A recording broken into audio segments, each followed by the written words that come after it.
Hola, Dios les bendiga ricamente. Feliz año nuevo.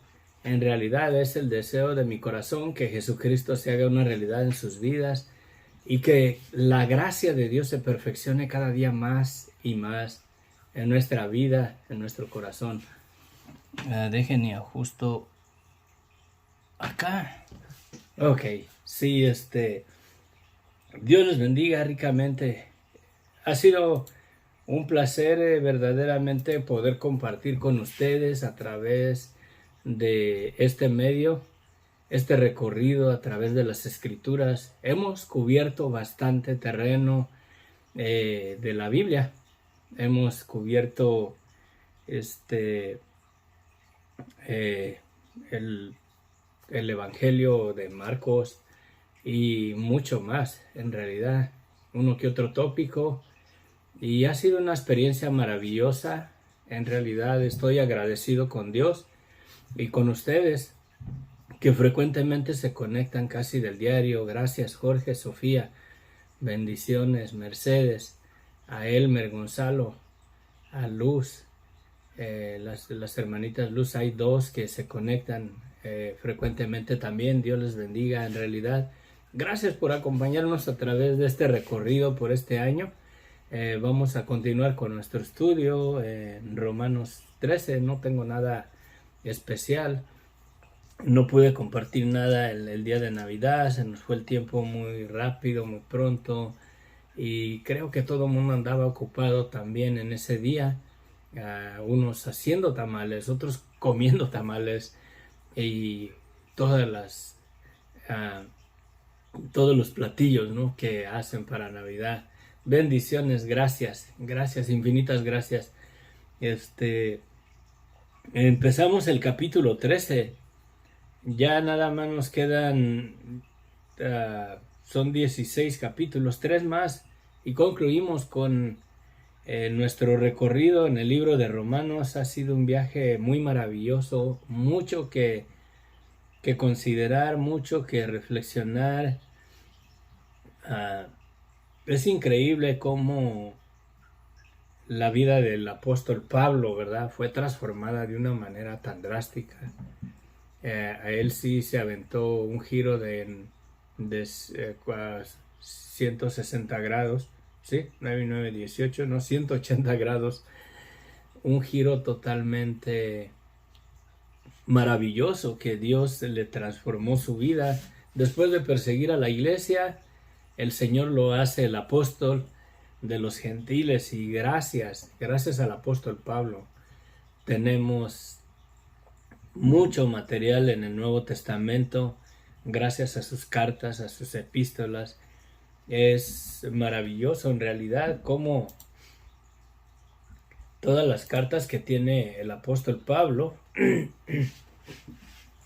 si vemos a través de la Biblia, empieza con el libro de Romanos, primera, segunda, de Corintios, Gálatas, Efesios, Filipenses, Colosenses, primera y segunda de Tesalonicenses, Timoteo, primera y segunda de Timoteo, Tito, Filimón, Hebreos, son del apóstol Pablo. En realidad esas cartas, es posible que veamos el ministerio para los siervos del Señor. Es posible que nos vayamos a la primera y segunda carta de Timoteo en el próximo estudio, cuando terminemos con Romanos.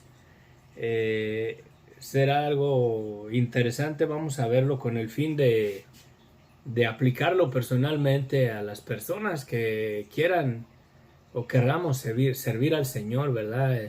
Serle fiel al Señor, perseverar en la fe, perseverar en la doctrina, en las enseñanzas que el apóstol Pablo le aconseja a Timoteo. Y esperamos en Dios que el Señor nos ministre y nos ayude en nuestro crecimiento espiritual para que seamos más efectivos para servirle en el Evangelio de su Hijo. Amén. Bendiciones. Entonces vamos a entrar a nuestro estudio. Padre bendito, gracias, Señor. Gracias te damos, Señor. Llegamos, Señor, un día más en el estudio de Romanos, Padre, en el capítulo 13. Permítanos, Señor, terminar todo el capítulo si es posible, pero no queremos ir a la carrera, queremos que tu palabra nos hable, que tu palabra nos ministre, que tu palabra la reflexionemos, la escudriñemos, la meditemos, Padre. Que tu Espíritu Santo nos dirija, Señor, y nos hable por medio de tu palabra lo que necesitamos conocer y entender, Señor, a través de ella, Señor. Te doy las gracias por cada persona que se conecta, que nos sigue, por Jorge, Sofía, bendícele su vida, Padre, en sus necesidades, Señor. Tú mira las situaciones que hay en cada familia, Señor. La necesidad de Guillermo de salud, de mi cuñado allá en México, Padre, sé con ellos, Padre bendito. Sabemos que eres un Dios misericordioso, que creemos que tú obras en la vida de las personas, no porque lo merezcamos, sino porque tu misericordia es para siempre, Señor. Y qué mejor que depender y disfrutar y gozar de tu misericordia, en la cual podemos tener un favor que no merecemos muchas veces en nuestras vidas. Sé con ellos, bendito Dios, gracias por la vida de cada persona, Señor, que se conecta. De Mercedes, Señor, bendice su vida allá en España, en Málaga, Señor. No sé, quizás un día nos permitas, Señor, ir a visitarlos, Señor, a España, Señor, y ir allá a visitar a mis hermanos. Quizás una iglesia, Padre, que un día nos inviten. Con gusto, Señor, con gusto en tu tiempo iríamos a visitarlos para conocernos. A pesar de la distancia, Señor, estamos tan cercas, tan unidos por medio de la sangre de Cristo, en un solo cuerpo, en un solo pueblo, comprados, Señor, por tu sangre derramada en la cruz. Gracias, infinitas gracias. Sé con cada uno de mis hermanos, Elmer, Gonzalo, Luz, y todas las personas, Señor, que se conectan, Señor. No recuerdo los nombres de todos, Señor, pero tú sabes quiénes son, Señor. Gracias, gracias, Señor, infinitas gracias, Padre. Sé con nosotros, guíanos a través de tu Espíritu Santo. Amén, amén, amén. El capítulo 13 de Romanos dice: sométase toda persona a la autoridad, a las autoridades superiores, porque no hay autoridad sino de parte de Dios, y las que hay por Dios han sido establecidas. Podrá uno cuestionarse cómo es que Dios establece las autoridades, y las autoridades que hay, ¿verdad? Han sido establecidas por Dios. Y sabiendo la corrupción que hay en el gobierno, podemos caer en pensar que Dios hace errores. A mí, ¿cómo pone personas corruptas? ¿Cómo pone personas lo que vemos en nuestros gobiernos, en las autoridades, ¿no? Y no tiene nada que ver en realidad con las personas que están en un puesto de gobierno o de autoridad. Tiene que ver con el principio de gobierno en el mundo, en la humanidad. Y ese principio de gobierno está basado en el conocimiento del bien y del mal, y de las leyes de Dios, de lo establecido por Dios, los principios que tenemos en los mandamientos. No matarás, no robarás, no hurtarás, no codiciarás, y todo lo que la ley de Dios cubre, ¿verdad? Con esos principios de leyes morales, leyes espirituales, es la base, o es básicamente el principio, lo que Dios estableció, el principio de gobierno. los gobernadores, las autoridades corruptas, corrompidas, injustas que hay en nuestros gobiernos, Dios las ha permitido que estén ahí, pero no Dios los estableció. Presidentes corruptos, el sistema, el cuerpo policíaco en alguna ciudad, en algún estado, corrupto, injusto, tampoco creo que Dios lo estableció, ¿verdad? Sino que es el principio de gobierno lo que en realidad Dios estableció. Las autoridades, sí, dice, porque no hay autoridad sino de parte de Dios, y la que hay por Dios ha sido establecida. Y es más que nada el principio de autoridad de gobierno, y ese principio de autoridad y de gobierno está basado en el principio que Dios, por su misericordia, concedió que el hombre concibiera el conocimiento del bien y del mal. Acuérdense que Dios le prohibió al hombre que no comiera del árbol de la ciencia del bien y del mal. ¿Se imaginan si Dios le hubiera prohibido no coman guayabos, no coman mango, no coman, qué sé yo, algún otro fruto de otro árbol? El hombre hubiera concebido el pecado, la muerte, pero fuera un hombre irracional, no tuviera el principio del conocimiento del bien y del mal.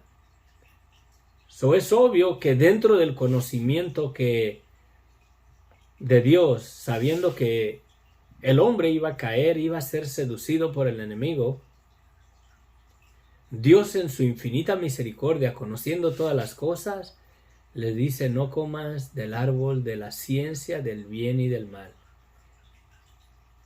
¿Por qué?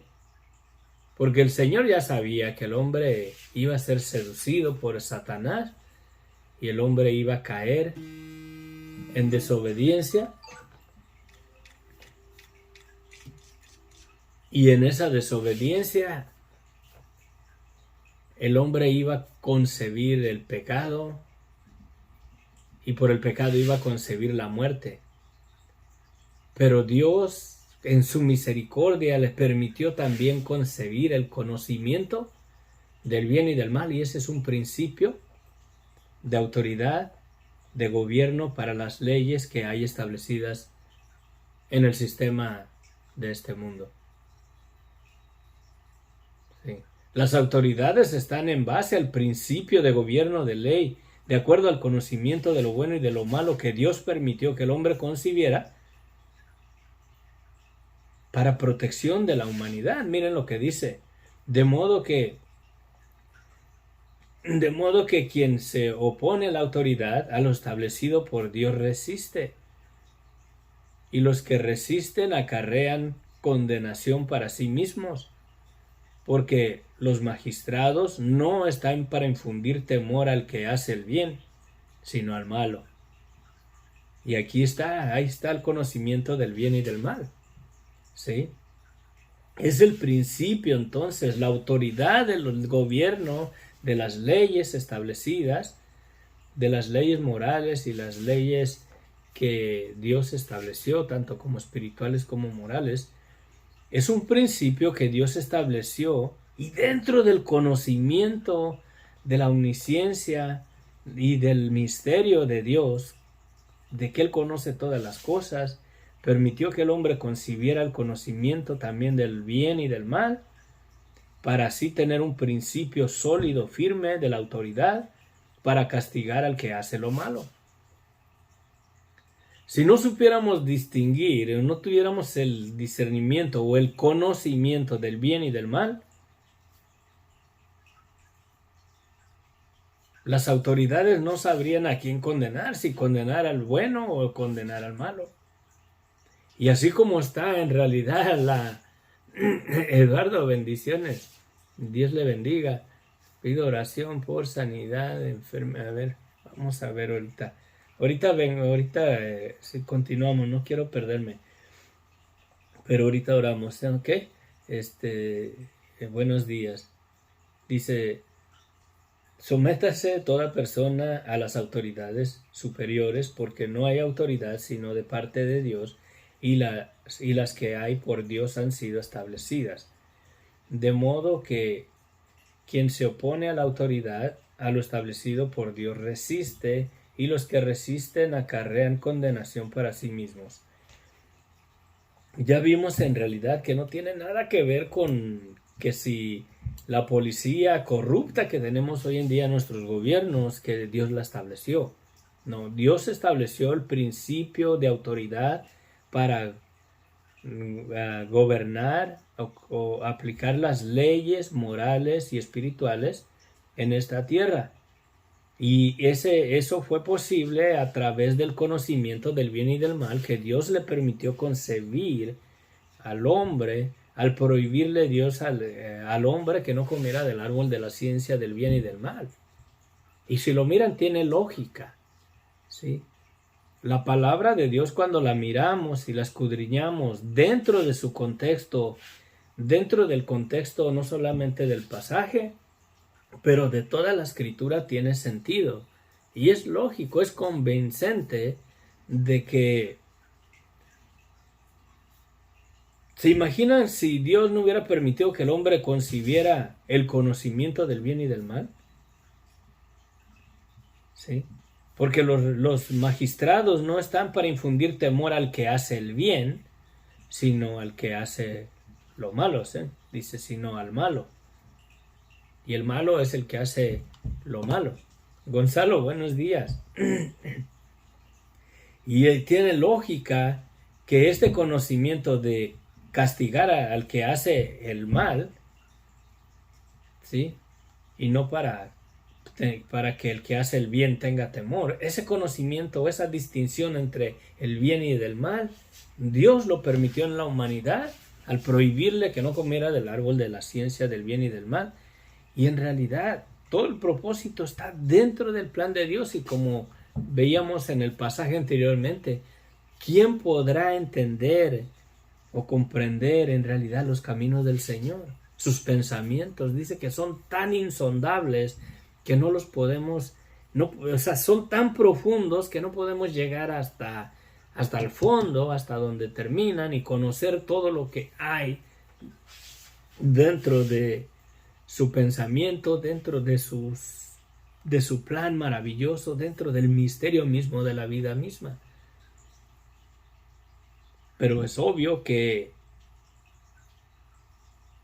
cuando el hombre concibió el pecado, no solamente concibió el pecado, pero por cuanto comió del árbol de la ciencia del bien y del mal, por la pura misericordia de Dios, ya que ese conocimiento es el que nos trae al arrepentimiento para salvación, o nos trae a cerrar nuestra boca en la condenación, porque no tenemos excusa de nuestro pecado. Nadie tiene excusa de su pecado, nadie tiene excusa de que yo no sabía que eso era malo delante de los ojos de Dios. El Espíritu mismo, el aliento de vida de Dios, el Espíritu mismo da testimonio a nuestro espíritu, y la conciencia es, en realidad, ese conocimiento activado en nosotros. La conciencia es el conocimiento activado dentro de nosotros, en nuestra alma, en nuestro espíritu, de lo malo que hacemos. Nadie tiene excusa el día de mañana, cuando esté delante del trono blanco y sea juzgado y sea lanzado al lago de fuego, de que él no sabía de que eso era malo. No tenemos excusa. Que rehúses creer en la maldad de tu vida y arrepentirte y aceptar el evangelio y ser salvo, ya es asunto tuyo, no es asunto de Dios. Pero de que llegues al día del juicio y termine uno en la condenación eterna, y salgas con la excusa de que tú no sabías de que tus obras pecaminosas eran pecado delante de los ojos de Dios, no tienes excusa. no vas a poder decirle a Dios, Señor, yo no sabía que eso era malo, yo no sabía que eso era pecado, porque aún antes de hacer lo malo ante los ojos de Dios, en la conciencia da voces a gritos dentro de nosotros, no lo hagas, eso no está bien, y lo hacemos. ¿Sí? Meterse con la mujer o con el hombre de nuestro prójimo, no sé si prójima es una palabra, pero meterse con el esposo de otra mujer o meterse con la mujer de otro hombre, todos sabemos que no es lo correcto, que no es bueno. Que por hacerle caso a los deseos de la carne, pecamos contra Dios voluntariamente, sabiendo que no es bueno. ¿Tenemos acaso excusa para cuando somos juzgados por parte de Dios decirle, Señor, yo no sabía que era malo ganarle a la mujer a mi prójimo, meterme con su esposa? Acuérdate que la escritura dice que el hombre dejará a su padre y a su madre y se unirá a su mujer y los dos serán una sola carne. Cuando el varón se une a la mujer de otro hombre, se está coyuntando con la carne de aquel varón que la tiene por mujer. Y ante los ojos de Dios es como si el hombre se metiera con el mismo esposo de esa mujer, ya que ella es la carne de aquel varón que la tiene por mujer. Por eso el adulterio es una cosa seriosísima. Sí, pero no estamos hablando del adulterio. Solamente vino al caso, por eso lo toqué. Pero Dios estableció las autoridades o los principios autoritarios de gobierno, de leyes, en base a que Dios permitió que el hombre concibiera el conocimiento de lo bueno y de lo malo. Ese es el principio de la autoridad de gobierno. Las personas que están en el gobierno, las autoridades que hay hoy en día corruptas, vendidas a la deshonestidad, a la inmoralidad, a la injusticia, de acuerdo a la bondad y a lo bueno y a lo santo que es Dios, Dios los ha permitido que queden en el gobierno, pero no los ha establecido. Las personas corruptas, injustas, falsas, inmorales que hay en nuestro gobierno, Dios en ningún momento, la escritura en ningún momento está declarando que esas personas, esos policías, esas autoridades injustas, corruptas, Dios las estableció. Por algunos motivos Dios los ha permitido ahí. Pero lo que sí Dios estableció es la autoridad de gobierno al permitir el conocimiento del bien y del mal en todo ser humano. Ese es el principio, en realidad, la autoridad que nos mantiene para protección para la protección del hombre. ¿Quieres pues no temer la autoridad? Dice, haz lo bueno y tendrás alabanza de ella, porque es servidor de Dios para tu bien. O sea, ese principio de autoridad que Dios estableció dentro del conocimiento del bien y del mal que Dios estableció en el hombre, porque es un principio, ¿sí? Haz lo bueno y tendrás alabanza de ello, porque es servidor de Dios para tu bien. Pero si haces lo malo, teme, porque no en vano lleva la espada, pues es servidor de Dios, vengador para castigar al que hace lo malo. Pero hoy en día, en realidad, las autoridades que están establecidas, corruptas, injustas, muchas de las veces terminan castigando al bueno y premiando al malo, ya que ellos mismos son malos en realidad. Pero en realidad el principio, saliéndonos de mirar la autoridad como el gobierno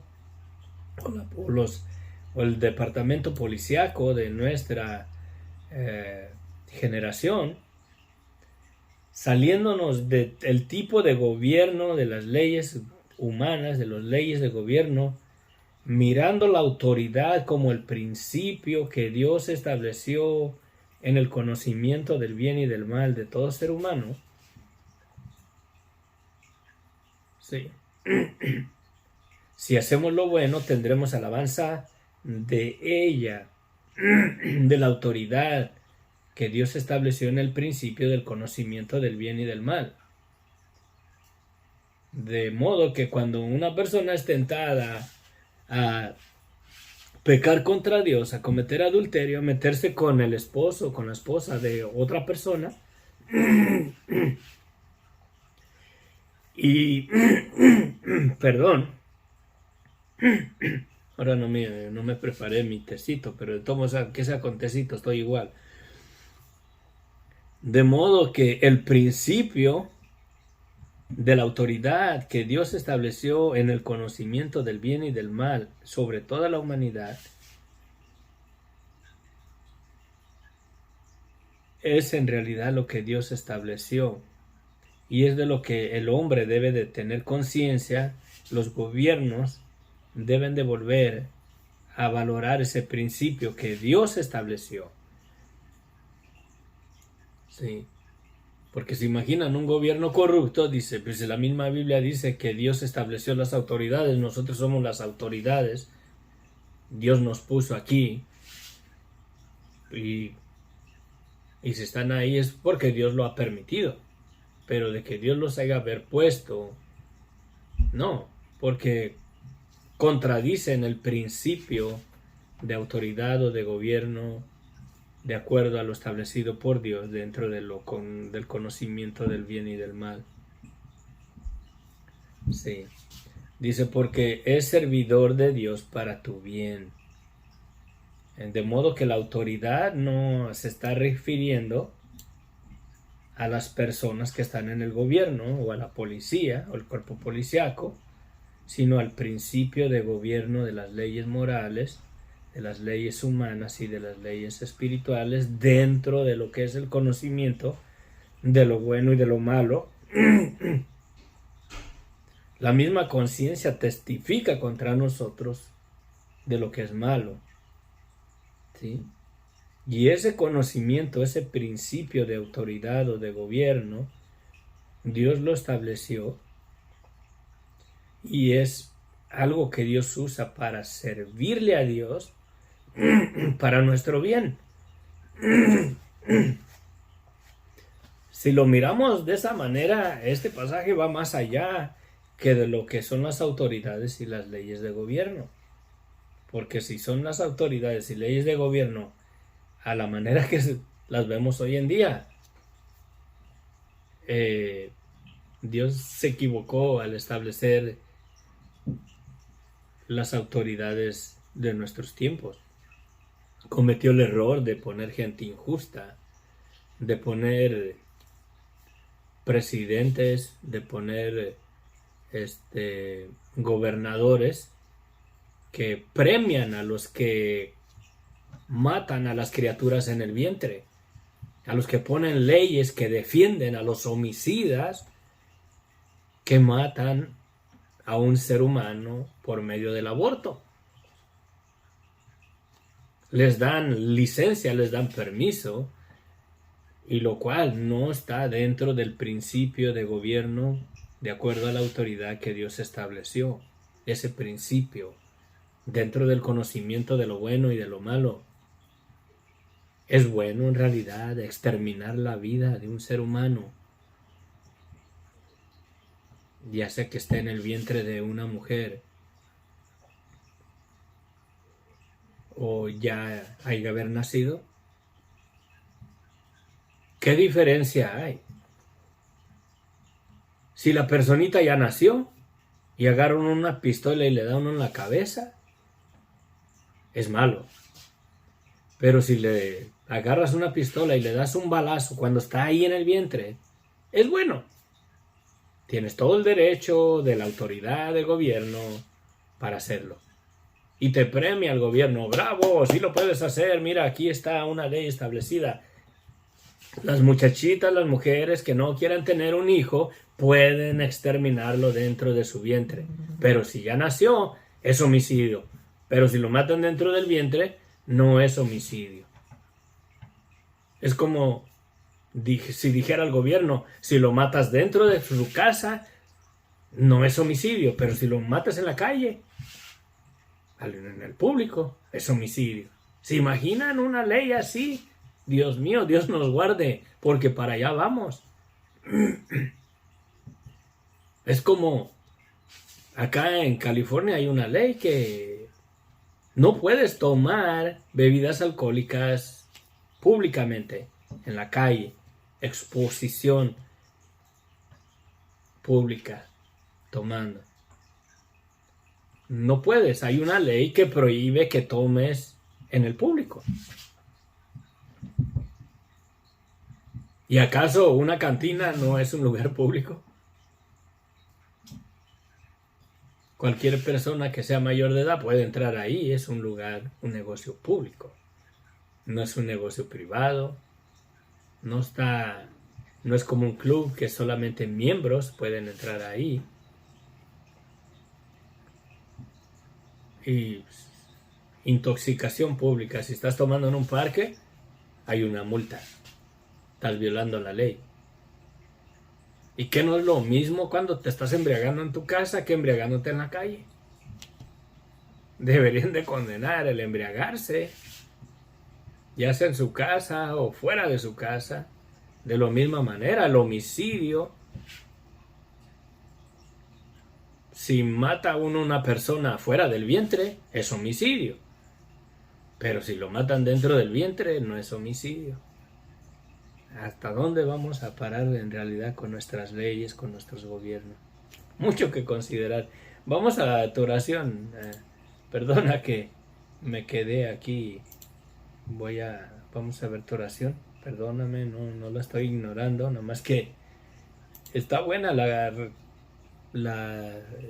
y yo creo que no va a terminar el capítulo para no hacerlo largo. Es año nuevo y hay que prepararse a hacer la comida que van a hacer y a prepararnos. Nosotros vamos a ir a un servicio a la iglesia. Hola, buenos días, Eduardo, Meirana, bendiciones. Pido oración por sanidad con enfermedad terminal. Que Dios haga milagro para Claudio Daniel Bagnariol. Que Dios consuele el corazón de Lorena, que es la hermana, y su papá Claudio. Bendiciones. Bueno, de acuerdo por lo que escribiste, me imagino que es un muchacho muy joven. No lo sé, pero Daniel Bagandrian. Si puedes, compartirle lo siguiente, ¿verdad?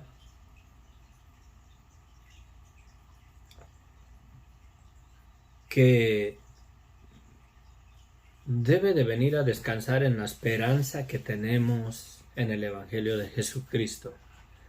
Antes de su sanidad, antes de su salud física, antes de estar 100% sano, debe de descansar en la esperanza de la vida eterna que tenemos en el Evangelio, ¿verdad? Que tenemos en la verdad de quién es Jesucristo para nuestras vidas. Porque, bueno, yo al menos sé que no tengo alguna enfermedad terminal, pero dime, ¿qué garantía tengo de que voy a terminar el día hoy vivo? Todos los días estamos expuestos a que la muerte nos llegue en un instante. Nos pueden atropellar un carro, podemos tener un accidente, podemos estar bañándonos y un resbalón en la ducha y nos pegamos en la cabeza y ahí morimos, estando sanos. Lo primero, lo que sí debe de tener por ciertísimo una persona sana o enferma es la salvación de su alma, que Cristo murió por él, que Cristo lo perdonó, pero es necesario reconocer la maldad de nuestras vidas y pedirle perdón a Dios por nuestros pecados. Porque si tiene realidad, conciencia de la maldad de su vida, del pecado, de la desobediencia a la cual estamos esclavos, porque si hay desobediencia aún en Cristo, esa desobediencia está en nuestra carne, en nuestros miembros. Sí. En realidad el Evangelio es el llamado al arrepentimiento, a reconocer la maldad de nuestras vidas, a echar mano del principio de gobierno, de autoridad que Dios estableció, en el principio que Dios le dio al hombre del conocimiento de lo bueno y de lo malo, y todos sabemos lo malo que hemos hecho delante de los ojos de Dios. Y el arrepentimiento es aceptar esa realidad y decirle: Señor, yo sé que he pecado contra ti, que peco contra ti, que no soy buena persona y necesito que me perdones. Sí. Y poner tu fe en Jesucristo y creer en el corazón que Cristo murió en la cruz del Calvario para perdonarnos y limpiarnos de toda maldad. Si confesamos nuestros pecados, si nos declaramos culpables, si reconocemos en realidad la maldad de nuestras vidas y confesamos nuestros pecados a Dios, no a un sacerdote, no a un cura, que me va a decir: ahora haz esto para que tus pecados te sean perdonados. Si confesamos nuestros pecados delante de Dios y le pedimos perdón a Dios, reconociendo la maldad de nuestras vidas, echando mano del conocimiento de lo bueno y de lo malo que tenemos todos, y si le pedimos a Él perdón, si confesamos nuestros pecados, dice el apóstol Juan, Él es fiel y justo para perdonarnos y limpiarnos de toda maldad. Antes de tener sanidad en su vida, antes de tener salud en su cuerpo, necesita tener la convicción, necesita estar convencido de que Cristo murió por él. Cristo le ha perdonado sus pecados en la cruz del Calvario y debe de estar consciente de la maldad de su vida y pedirle perdón a Dios y sus pecados le son perdonados. No es de que quizás Dios se los perdone. Dios ya se los perdonó en la cruz del madero antes de que Él naciera. Esa es la esencia del Evangelio. Toda persona sana o enferma, con una enfermedad de muerte, así el doctor te diga: ya te vas a morir mañana, o una persona sana, ¿te imaginas? Vas en la calle, hay un tiroteo y te toca a ti un balazo y ahí mueres, estando sano. ¿Qué garantía tenemos que vamos a vivir el día de mañana? Por lo cual es necesario que nuestra vida esté a cuentas con Dios. Que le pidamos perdón a Dios por lo malo que somos. ¿Sí? No puedo decir que le pidamos perdón a Dios en caso de que pequemos contra Él. En caso de que seamos malos, porque en realidad somos malos. Y debemos de pedirle perdón a Dios por lo malo que nosotros conocemos que hemos hecho delante de sus ojos, estando enfermos o estando sanos. para que recibamos el perdón de nuestros pecados y descansemos en la esperanza de la vida eterna que tenemos en Cristo. Porque ¿de qué les serviría la sanidad física viviendo su vida en un estado de pecado y de muerte, que su destino será la condenación eterna? ¿De qué te sirve la salud si tu destino, tu morada eterna será en el lago de fuego, en las tinieblas, en la oscuridad eterna? En vida, porque Dios te va a levantar de los muertos, creas en Él o no creas en Él. Tienes vida eterna, porque Cristo ha vencido el sepulcro para siempre. Todo ser humano, crea en Dios o no crea en Dios, crea en la maldad de su vida o no crea en la maldad de su vida, se va a levantar de la tumba. Los que mueran en sus pecados al lago de fuego, la condenación eterna. Por eso Cristo ha venido a darnos salvación. ¿Salvación de qué? De la condenación eterna. Sanos y enfermos, tenemos que arreglar nuestras cuentas con Dios. Hoy, no mañana, no cuando ya esté listo, porque nunca vamos a estar listos, ya que estamos en un cuerpo que se rebela, en un cuerpo que se deleita en hacer lo malo, en la desobediencia. Esta carne aún en Cristo quiere pecar y peca. Todavía se sale con la suya. Sí. Quiero que le digas a este muchacho en realidad que debe de arreglar sus cuentas con Dios. Para poder ir al cielo no necesita ser bueno, porque en el cielo no van personas buenas. Al cielo van personas que reconocen que son pecadores y le piden perdón a Dios, que reconocen lo malo de su vida y le piden perdón a Dios, que saben que han hecho lo malo delante de los ojos de Dios y le piden perdón a Dios. Eso es lo principal, eso es lo esencial, ese es el remedio que necesita tener él antes que la sanidad de su vida. Porque Dios lo puede sanar y no hay nada imposible para él, y vamos a pedir a Dios que tenga misericordia de él, pero lo primero es lo primero. Imagínate, Dios lo sana, está en el hospital, el doctor ya le dijo te quedan unos días, y de repente el Señor en realidad obra en misericordia, lo sana, lo restaura, y esa enfermedad se fue de su vida. Llega el doctor, lo vuelve a examinar, te vamos a hacer otros estudios porque ya no tienes nada, y le hacen otros estudios y le dicen ya está sano. Sale del hospital, mira para la izquierda, mira para la derecha, va a cruzar la calle,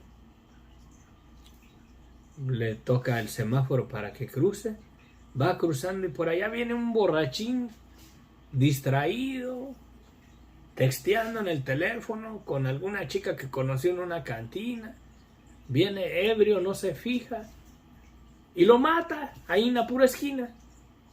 ¿De qué le sirvió su salud si no arregla sus cuentas con el Señor? ¿De qué sirve la salud de una persona? ¿La salud acaso te va a dar la salvación? Primero que nada debemos de arreglar el asunto del pecado de nuestras vidas, pedirle perdón a Dios. Todos sabemos lo malo que hacemos, y estando en la posición correcta, y si Dios lo sana, gloria a Dios, y si no lo sana, sus pecados le han sido perdonados, gloria a Dios, tiene vida eterna en Cristo y no irá a condenación, porque sanos o enfermos, ¿qué garantía tenemos que no vamos a morir el día de mañana o este mismo día? ¿Qué garantía tenemos que no vamos a morir hoy?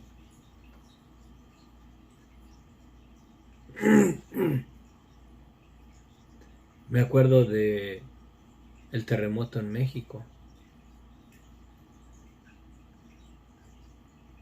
Imagínate que una persona le pidió a Dios que lo sanara y el Señor lo sanó y se le cayó un edificio de 20 pisos encima. Estaba sano, pero no arregló el asunto del pecado de su vida. Muchas personas murieron en sus pecados en el terremoto de México. Creo que fue en el 84. San Juanico 86 me viene a la mente. Una explosión de gas en un barrio ahí en la Ciudad de México, de Guadalajara. No me acuerdo, pero hubo una explosión de gas. Tronó la tubería de gas abajo en la tierra. Mucha gente estaban dormidas. Imagínate las personas que estuvieron metidos con la mujer de su prójimo y llegaron a su casa y se metieron a dormir en su pecado y de repente tronó esa tubería de gas. Y todas esas personas, muchas personas murieron al instante, así, con esa explosión. Se abrió la tierra cuando tronó la tubería de gas. ¿De qué les sirve que estaban sanos? Creo que hubo personas que murieron ahí en sus pecados, que no arreglaron sus cuentas con Dios al instante. Lo más triste es que no tienen vida eterna. Bueno, sí tienen vida eterna, pero no tienen la salvación. Van a vivir eternamente en el lago de fuego, en la condenación eterna. Por eso el Evangelio es una prioridad en la vida de las personas. Por desgracia, cuando una persona les habla de Cristo, piensan que uno les está hablando de una religión, de una denominación, que los queremos hacer de un club religioso o denominacional. No, el Evangelio es cosa seria. Por eso me agarro tiempo para compartir esto. Padre bendito, mira, Señor, la situación de Daniel, Padre. Te pido, bendito Dios, que el Evangelio se haga una realidad en su vida antes que su salud, antes de que quites esa enfermedad terminal, una enfermedad que no tiene remedio. Muchas de las veces decimos, para todo hay solución menos para la muerte. Cuando estamos declarando una declaración equivocada, porque aún para la muerte hay remedio. Aún para la muerte hay solución, y esa solución se llama Cristo. Él ha vencido la muerte. Aún del sepulcro nos levantará de ahí. Creamos en Él o no creamos en Él. La muerte ha sido vencida. La muerte ha sido conquistada en la cruz del Calvario. Hay una tumba vacía que da testimonio y da voces a grito de que la resurrección de los muertos es una realidad, es un amén en Cristo, que hay remedio en realidad para la muerte. Y ese remedio es Cristo. Señor, sé con Daniel, Padre. Para ti no hay nada imposible. Que resplandezca el Evangelio en su vida, Padre. Si tienes misericordia, restáurale su vida, Padre. Sí, él no tiene que pedirle perdón a Dios de labios para afuera. Si está consciente, háblale. Y si reflexiona en su corazón y le pide perdón a Dios de corazón, no tienes que decirle, Señor, perdóname así, voz audible.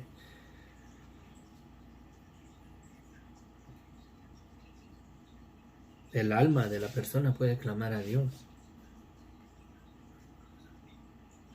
El alma de la persona puede clamar a Dios aunque ya no tengas lengua. puede pedirle perdón, puede reconocer la maldad de su vida a uno. Todos sabemos lo bueno y lo malo que hacemos. Lo más difícil para las personas buenas, entre comillas, es que reconozcan que tienen que pedirle perdón a Dios de sus malas obras. Eso es lo malo. Bueno, Rafael Contreras, bendiciones, Dios te bendiga. Gracias por acompañarnos. Es tremenda la cosa, pero ya no voy a seguir más con el estudio. Nos quedamos en el capítulo 13, versículo 4. Por lo cual es necesario estarles sujetos, no solamente por razón del castigo, sino también por causa de la conciencia, ¿sí? Y ahí está la conciencia. La conciencia en realidad es el conocimiento activado en la persona. Es el conocimiento activado dentro de nosotros de lo bueno y de lo malo. La conciencia es el conocimiento activado en nosotros de lo que es bueno y de lo que es malo. La conciencia nos da testimonio de que no vivimos una vida que agrade a Dios, que nuestros hechos han sido malos ante los ojos de Dios. Y si le hacemos caso a la conciencia y le decimos, Señor, en realidad he pecado contra ti, nuestros pecados no son perdonados. Amén. Bueno, concluimos. Gonzalo, gracias por acompañarnos. Bendiciones. Buen día. Sí, el evangelio es una cosa tan hermosa, la verdad. Este ministerio no se trata de religión, no se trata de denominación, no se trata de hacer un club religioso y leyes o doctrinas de hombres. El evangelio es tan simple como eso. El hombre debe de reconocer la maldad de su vida y pedirle perdón a Dios por nuestras obras malas, por nuestro pecado. Sí. Para ser salvos, el hombre debe de reconocer la maldad de su vida. Por eso el evangelio es el llamado a arrepentirnos. ¿Qué dice Juan el Bautista y Jesucristo cuando sale a predicar el evangelio? El predicar el evangelio es decirle a la gente, arrepiéntete. Juan el Bautista que decía, arrepentíos porque el reino de los cielos se ha acercado. Sale Cristo a las páginas de las Escrituras también predicando el evangelio y comenzando a decir, arrepiéntanse porque el reino de los cielos se ha acercado. Y el arrepentimiento no es de que, ay, no lo hubiera hecho, ¿por qué lo hice? No. El arrepentimiento es decir, Señor, perdóname, soy un pecador. El arrepentimiento es tomar nuestra cruz y decir, Señor, Jesús, tú no mereces ir en esa cruz, Señor. Tú no mereces ser condenado porque tú eres justo, tú eres santo. Yo soy el pecador, yo soy el culpable. Yo soy el que debo de tomar esa cruz y aceptar mi condena. Por eso dice Jesucristo, el que quiere venir en pos de mí, tome su cruz. Niéguese a sí mismo, tome su cruz y sígame. Y el tomar tu cruz no es soportar a tu suegra que te salió tan difícil. Esa no es tu cruz. Esa es por no fijarte en qué familia te ibas a coyuntar en el matrimonio. Pero el tomar tu cruz es eso. Declararte culpable, decirle al Señor, Señor, perdóname. Yo soy el que debía de haber sido clavado en ese madero. Yo soy el que pecó contra ti, Señor. Yo soy quien desobedeció tus mandamientos y tu ley. Yo soy el transgresor, no él. Y tus pecados te son perdonados el día que reconoces la maldad de tu vida. Vamos a hacer una cosa. Para empezar el año, correctamente, vamos a pedirle perdón a Dios por nuestros pecados. Sí, yo también. Sí. Vamos a pedirle perdón a Dios por nuestros pecados. Todos sabemos lo bueno y lo malo. A ver, levante la mano. ¿Quién no sabe? Bueno, ¿quién sabe? ¿Quién está consciente de que peca contra Dios? De que hace lo que no debemos de hacer. Yo el primero. Señor, he aquí el mayor de todos los pecadores, Padre, aquí delante de ti. Pudiera decir que desde mi juventud, pero desde mi niñez. Desde que yo tenía 7 años, 8 años, reconozco, Señor, que el pecado, la influencia de las personas alrededor de mi vida me envolvieron a hacer lo malo delante de tus ojos, Señor. Yo el primero. Perdóname, Señor, y sé que me has perdonado por la sangre de Cristo.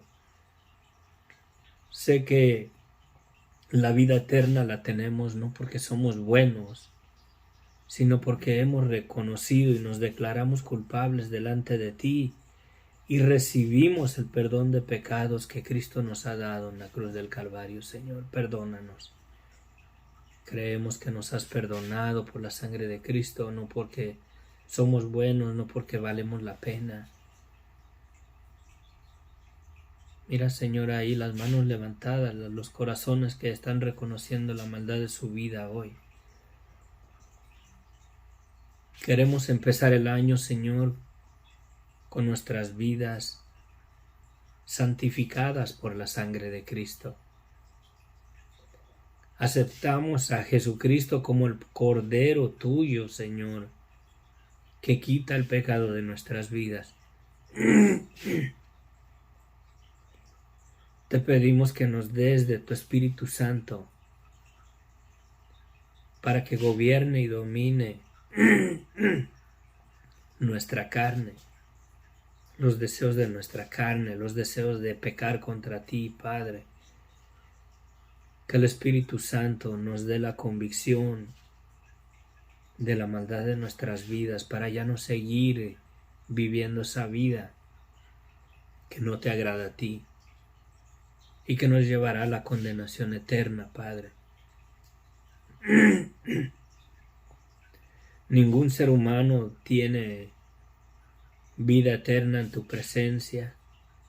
Ninguna persona, ningún ser humano va a ser salvo por bueno, Señor. Nadie va a ser salvo por bueno o por justo, porque no hay bueno, no hay ni siquiera uno, Padre. Tú nos has dado una salvación tan hermosa por precio caro, por precio de la sangre de Cristo derramada en la cruz del Calvario. Nos has dado una salvación de no ir a la condenación, de no recibir el pago de nuestras obras, de darnos nuestro merecido, Señor, por nuestro pecado, nuestra maldad, nuestra desobediencia, Padre. Perdónanos si sabemos que nos has perdonado en la cruz del Calvario, Señor. Queremos empezar el año, Señor, santificados con esa sangre preciosa carmesí que fue derramada en la cruz del Calvario. Y ayúdanos a valorarla, Padre, a no menospreciarla, a no seguirnos entreteniendo más en la maldad. Tú miras el corazón que está ahorita, Señor, constricto ahí. Tú sabes qué persona está reconociendo la maldad de su vida y su confesión ha sido honesta delante de ti. Queremos empezar el año, Señor, sin pecados en nuestras vidas. Mucha gente, Señor, hace tantos ritos, Señor,